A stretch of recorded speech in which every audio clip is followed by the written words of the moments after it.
ইবাদতের প্রতি দয়া করা, সব কিছুর প্রতি দয়া করা, সমস্ত প্রাণীর প্রতি দয়া করা, কোনো মানুষকে ফাঁসির কাস্টে ঝুলবে তার প্রতি দয়া করা, সর্বত্র দয়া এবং ইনসাফ করতে বলেছেন কে? এজন্য আমরা যেন আমাদের সকল জায়গাগুলোতে ইনসাফ, ইহসান, এটা যেন আমরা প্রতিষ্ঠিত করি। দয়া সবচেয়ে একটি মহৎ গুণ। আল্লাহ বলছেন, আমি নিজে দয়াশীল। যে মানুষ অন্য মানুষের প্রতি, অন্য প্রাণীর প্রতি দয়া করে, আমি তার প্রতি যত্নশীল, আরো বেশি দয়াশীল। পড়েন না সুবহানাল্লাহ। ধরুন আপনি রাস্তা দিয়ে যাচ্ছেন, একটা কুকুর একটা বিপদে পড়ে গেছে, একটা বিড়াল একটা বিপদে পড়ে আছে, একজন মানুষ একটা বিপদে পড়ে আছে। আপনি বলবেন কি যে আমার কি এখানে? না, আপনি দেখলেন যে পুকুরের মধ্যে কিছু পোকামাকড় পড়ে তারা সাঁতরাচ্ছে, মারা যাচ্ছে, ইহসান তার প্রতি আপনি পারলে করেন না?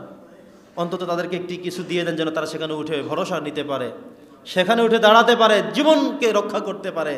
সেভাবে ইহসানটা করেন। একটা কুকুরের প্রতি ইহসান করেন, একটা বিড়ালের প্রতি ইহসান করেন, একটা পাখির প্রতি ইহসান করেন, একটা প্রাণীর প্রতি ইহসান করেন, একজন মানুষের প্রতি ইহসান করেন।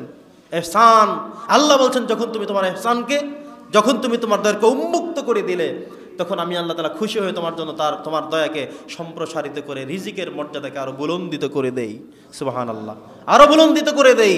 ধরুন একজন অসহায় মানুষকে দেখলেন আপনি, সে বলছে আমি দুপুরেও খাই নাই, সকালেও খাই নাই, এখন সন্ধ্যা হয়ে গেল, ক্ষুধায় হাঁটতে পারছি না। আপনার পকেটে সামান্য কিছু টাকা আছে, কিন্তু দয়ার দিকে নজর করে চিন্তা করেন, এমন একটা মানুষ, আমরা সকালে খেলাম, দুপুরে খেলাম, এই লোকটি এখনো খেলো না, তাহলে তাকে একটা রুটি আর কলা আমি কিনে দেই, 20টা টাকা আমি জাস্ট খরচ করি তার জন্য, একটু লোকটা সহায় হোক। আল্লাহ বলছেন, আমি এত খুশি হয়ে যাই তোমার এই দয়া দেখে, আমি তোমার রিজিকের মাত্রাকে আর অনেক বৃদ্ধি করে দেই। সুবহানাল্লাহ। তাহলে দয়া করতে বলেছেন কে? আল্লাহ তাআলা। তৃতীয় নম্বরে আল্লাহ বলেছেন, ওয়াইতা ইযিল কুরবা, নিকটতম আত্মীয় স্বজন এবং আমাদের পাড়া প্রতিবেশী যারা রয়েছেন, আত্মীয় স্বজন যারা রয়েছেন, তাদের সাথে যেন আমরা তাদের হকগুলো পরিপূর্ণ করি। সম্মানিত সুধী, আল্লাহ তাআলা 3টা আদেশ আমাদেরকে দিয়েছেন এবং